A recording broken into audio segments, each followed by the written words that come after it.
For thousands of years, the Buddhist grottos of India have been hidden from public eyes, in part due to their remoteness.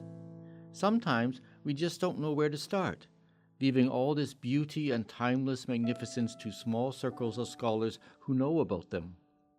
In this episode of our series, we will visit some of India's most precious caverns and discover their ancient secrets.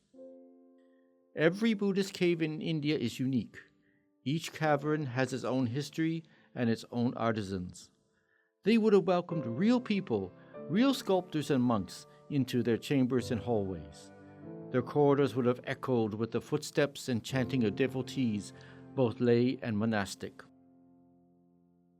The Ellora caves are a perfect example of the intermingling of India's religious traditions. There are 34 caves, and only 12 of them are definitively Buddhist, with others exhibiting Jain and Hindu influences. The Buddhist caves, like all others across India, are comprised mostly of monasteries or viharas and used by monks for their residential and meditation purposes. They contain images of the Buddha, bodhisattvas, and saints. It was initially thought that the Buddhist caves were one of the earliest structures, but modern scholars share a consensus that some of the Hindu caves precede these caves. All the Buddhist caves were constructed by the mid-7th century CE. The Buddhist complexes at Ellora are unique because they are large, multi-storied buildings carved into the mountain face. We can discern living quarters, sleeping quarters, and even kitchens. As with many masterpieces of cave art, sculptors tried to give the stone the look of wood. One of the best examples of these is the magnificent Cave 10. Beyond its multi-storied entry is a cathedral-like stupa hall, also known as chaitya, whose ceiling has been carved to give the impression of wooden beams. At the heart of this cave is a 4.5-meter statue of Buddha seated in a preaching pose. Cave 11, Do Tall, and Cave 12, Teen Tall, also have 3 stories. These last 3 of Ellora's 12 Buddhist caves are perhaps the most unique of Indian Buddhist architecture. Aurangabad is situated in a valley nourished by the river Dudna between the Siachal and Satara range of hills. The caves are hewn at a height of nearly 21 meters from the ground level. All 12 Buddhist caves were excavated in basalt rock of the Deccan and fall into 3 separate groups. The first group consists of caves 1 to 5. The second, from caves 6 to 9, are located to the east of the first group at a distance of nearly 500 meters. And the third group, from caves 10 to 12, which are plain and unfinished cells, are 1 kilometer further east of the second group. The caves date from about the 3rd century CE to the 7th century CE. The artisans and period of the third group is difficult to determine in the absence of any identifiable features. The rock formation of the hill range was actually not completely suitable for excavation. In many areas, the rock surfaces have collapsed or developed cracks. This was the reason why many of the caves were left unfinished. Still, the excavators were extremely mindful of this and took great care to avoid the faulty, loose rock mass.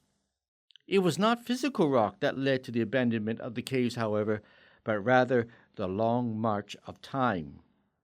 The word Kanheri comes from the Sanskrit word Krishnagiri, meaning Black Mountain.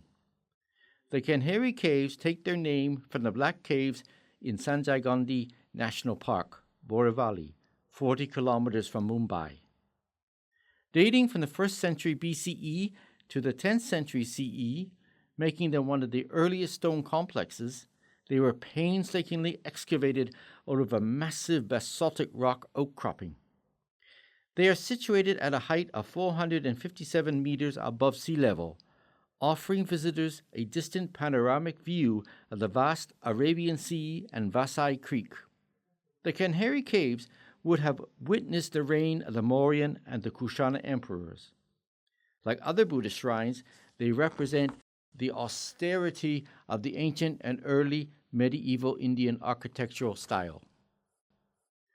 The Karla Caves were situated at the crossroads of cultural contact and economic exchange. Located in Karli near Lonavala, Maharashtra, the Karla Caves lie near a major ancient trade route running eastward from the Arabian Sea into the Deccan. The caves are positioned in a region that marks the division between northern India and the country's south. Buddhists were associated with commerce and business through their ancient association with traders. Many monastic establishments, like caves, were built in natural geographic formations close to major trade routes so as to provide lodging for travelers like pilgrims and merchants. The Karla Caves developed from the 2nd century BCE to the 2nd century CE and from the 5th to the 10th century CE. The oldest of the cave shrines is believed to date back to 160 BCE.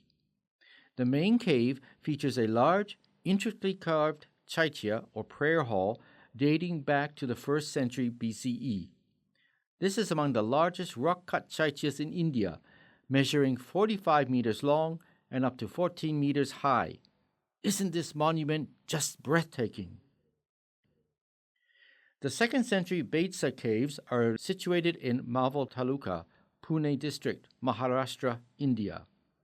They are one of the most beautiful but smallest complexes with only 4 caves. Set in the rugged backdrop of the Sahyadri range, the Bhaja caves feature an unusual mass of rock that hides the main facade of the chaitya. There is only a narrow passage cut on the rock to give access to the porch. The chaitya interior is typical. Rows of huge pillars stand on either side of the chaitya hall.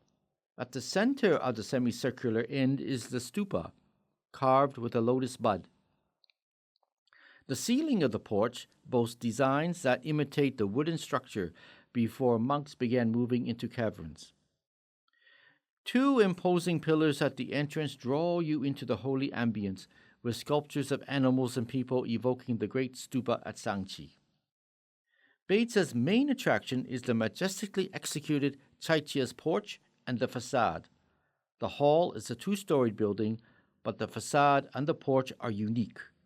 Probably it is for the first time in such Buddhist architecture that the concept of a horizontally split facade is used for the main entrance, rather than a giant horseshoe-shaped main door. We can only speculate as to why this particular cave was so different from others.